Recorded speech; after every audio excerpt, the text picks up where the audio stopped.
Hey, welcome to the video. Here's what I need you to do. Smash the like button, subscribe to the page, and check out the podcast below in the description.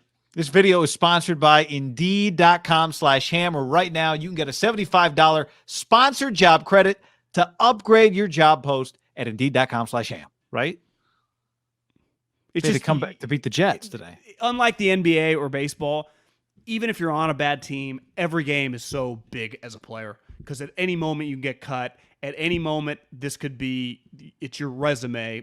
I bet most guys on the Texans, like how many guys on the Texans right now, agents are telling them, I think they mentioned this during the broadcast.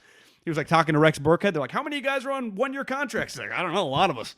You know, it's like they're all just kind of, mercenaries probably the wrong word, but because that's what it kind of feels like. But they don't have terrible players. Like you watch the Texans, they got some legitimate NFL guys. Well, every time something happens in not every time, but they got a lot of guys where I'm like, oh, I remember him from being on that other good team. Oh, I remember him when he was on that. Do they have Philip Lindsay? Yeah, they got Philip. Or is he on the Dolphins? No, they got Royce Freeman. They have Philip Lindsay. I think might be on Miami now. He is. Maybe I saw him last week. But yeah, they got enough guys where it's just like Cooks and Burkhead, and maybe that's the whole list. I remember him when he was good. Chris Conley? Was he on the... That's Chris Conley. Yeah, I think this guy was on the Chiefs, but I'm not quite sure. Yeah, he was on the Chiefs. Conley was on the Chiefs for years as like a third, fourth wide receiver. All right. So the big picture now with Trey Lance, I think, is the next level of this conversation. And part of this goes back to what we discussed in terms of his individual game performance, some of the things that stood out. But I think one of the big questions, and we'll probably address this in a different way as the week plays out, can he beat a better team? I still think, and even at halftime, just kind of making notes of, how I felt at that moment. I felt a lot like I felt after the Arizona game, which is, a young quarterback. We watch 3 throws, 2 drives and go, oh my God, how are they going to, or, oh my God, what a play. Not many people can do that, whichever side of the spectrum. And it's not like the sexiest take, but, my take at halftime was this guy needs to play a lot of football. He just has to play football. He needs football and then more football and then more football and then more football. We love comparing him. I say you've heard people draw correlation to Josh Allen a lot. Josh Allen got to play a lot of football. Like he got better, but he got to just play the game and he was the quarterback and he got to play. And, that's my number one takeaway again with Trey Lance after watching this start against Houston was he needs to play. He needs to play. That's not revisionist history. I'm not saying he should have been playing all year. That's a separate conversation. But if I'm John Lynch and Jed York calls me, he's like, what do you think? I'm like, well, Jed, I think he needs to play more, a lot. He needs to play. Yeah, I mean, to me, we'll get in, I'm sure, as the week goes on. Like, he should start this week no matter what and just keep starting moving forward. One thing I think you deal with young, athletic, running quarterbacks that you never do, even with a guy like Jimmy or Carr, like that level of athlete, and obviously to like the Manning and Brady's, they can't move at all. They always have to perfect like the sliding in the pocket. Like, say what you want about Jimmy. Jimmy, for the most part, is pretty good in the pocket, just kind of moving because he has to be, because he cannot run away. Early on in the game, and you'd have to talk to like quarterback coaches, and a lot of quarterback coaches, I guess more and more have been around them now, but these guys didn't really exist. I would say over the last like decade, there have been a ton more. But sometimes, like if his first read wasn't there, this happened early in the game because as the game went on, he got more decisive. Instead of like moving over, he like take two sprint steps. So he's like kind of runs into like almost the back of an offensive lineman, then he has to run away. And I think that's an early sign of athletic quarterbacks. You got to battle through that. There's a balance of being calm in the pocket and not being frenetic and then knowing when to just kind of take off. And I think Russell's probably the best example of a guy that like mastered that over time. Those first 4 or 5 years, I think their guys would tell you it was fucking all over the map. Deshaun kind of got to master it at Clemson, and by the time he got to the NFL, was really smooth at it. And he can even be like that a little bit, but we haven't seen him in a while now. But I always thought he was a smooth athlete in the pocket that then waited to kind of move. That is one thing that is going to be an off-season project. Now, I don't know the drills or whatever. It's hard to obviously replicate true pass rush and just shorts and t-shirt, but they got to do pocket stuff, right? And then part of it is just always going to be a little innate. You got to know when to take off and not, like that's shit you can't coach. But that, to me, early on in his career, even once he becomes this might be a couple years of just balancing that, right? Of just not being frenetic in the pocket. And sometimes, a couple times a day as the game went on, he could still be frenetic and then he could still make the sweet play because he's got so much God-given talent. Yeah. Right? Like you watch Davis Mills, like he got sacked a bunch as the game went on, but he's just going to step up in the pocket, move over, like he's a pocket quarterback. And that's I don't know how I don't know if there's a perfect answer for that, right? It's just you need him to become the best version of himself doing what he can master.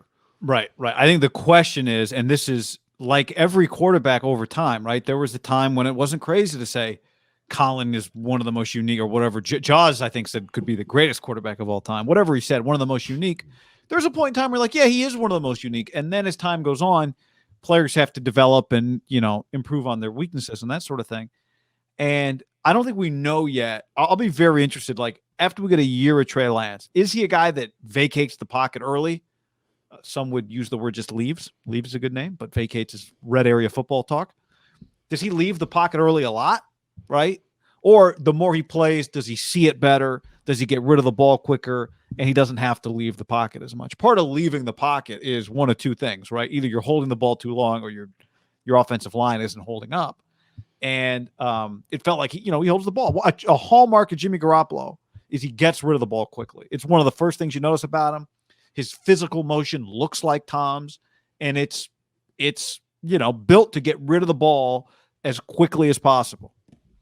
And it's not an accident that it kind of looks the way it looks because that's who he grew up kind of in his football world emulating as Tom. Was with him every day.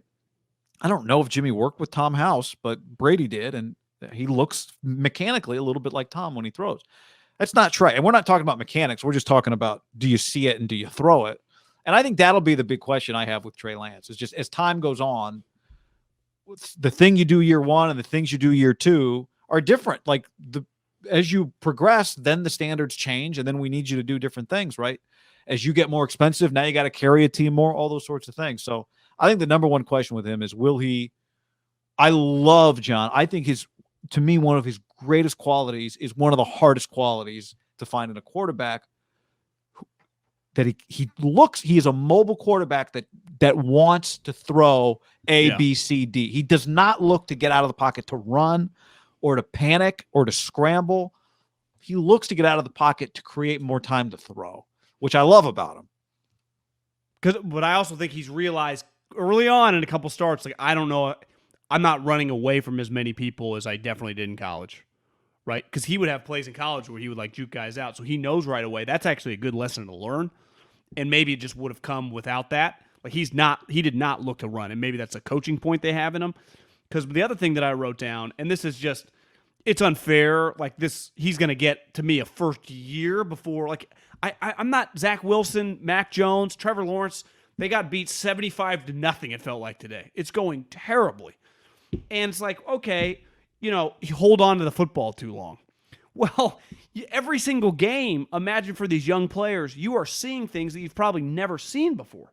So if you're holding on to we were critical of Jimmy holding on to the footballs too long sometimes, right? When a couple times, like he took a bad sack in the Tennessee game. He's a 30-year-old veteran in a big spot, right? You're allowed, like Peyton Manning and Tom Brady probably have plays where they hold on to the football too long. But there are given situations, if you're watching football throughout a weekend where you're like, well, you cannot take a sack here, right? It'll take you out of field goal range, or you're out of timeouts to end the first half. Like, you got to get rid of the football.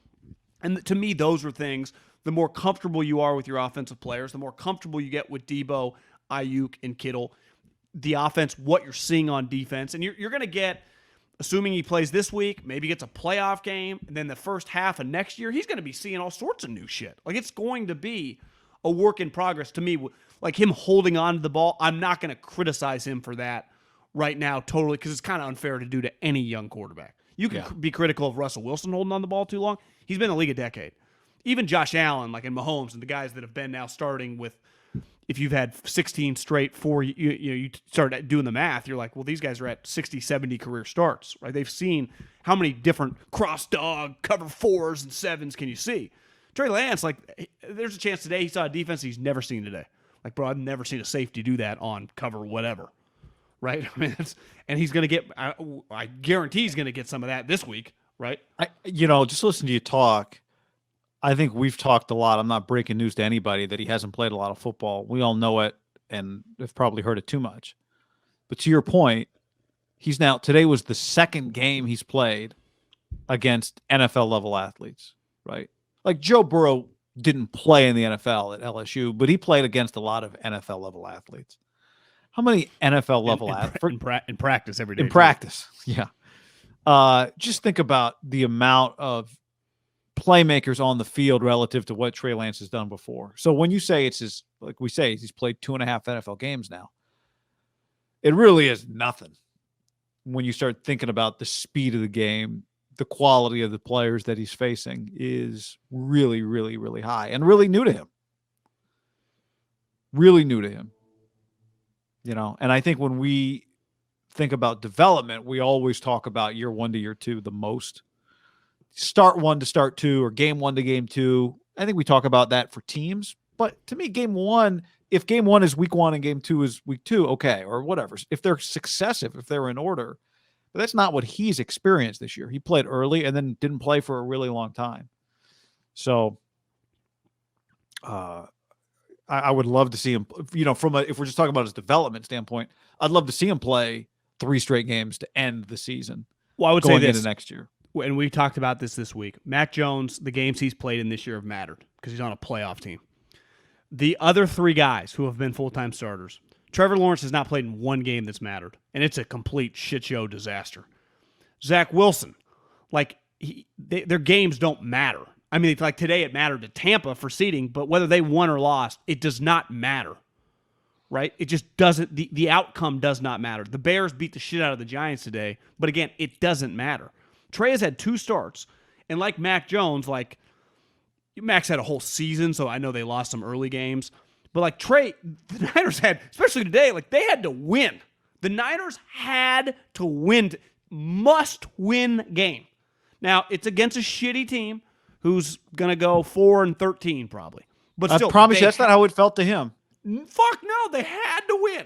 So there's a pressure on that, and maybe that goes back to what I said about early on in the game. It's why I was not going to tweet about the first half, really, about him. And really, I'm not going to give away our takes for free to Jack Dorsey. But that guy, I understand him being all amped up. It was understandable in that. But I think he still owns, he's still invested in the deal. Yeah, gotcha. He went to Square, their other venture, that I think is making a little bit more money. Literally, it's just zoop, zoop, swipe, plug. I actually heard this venture capitalist talk that funded Twitter and said, I tried to tell them 10 years ago that you should incorporate, it should have been one company, right? You trade money, do money on Twitter, it'd all be one, and it would have drawn everyone there. Instead, it's just turned into this place where people just scream at each other. Is that why Venmo tells me what everybody's up to all the time? Yeah, because it kind of incorporates a communal aspect of it. But do people oh, what's up, man? I just texted you. I just saw you sent Bethany $25 for pizza emoji, and I just want to see what you guys are up to this weekend. It's weird. When we exchange money, we do private.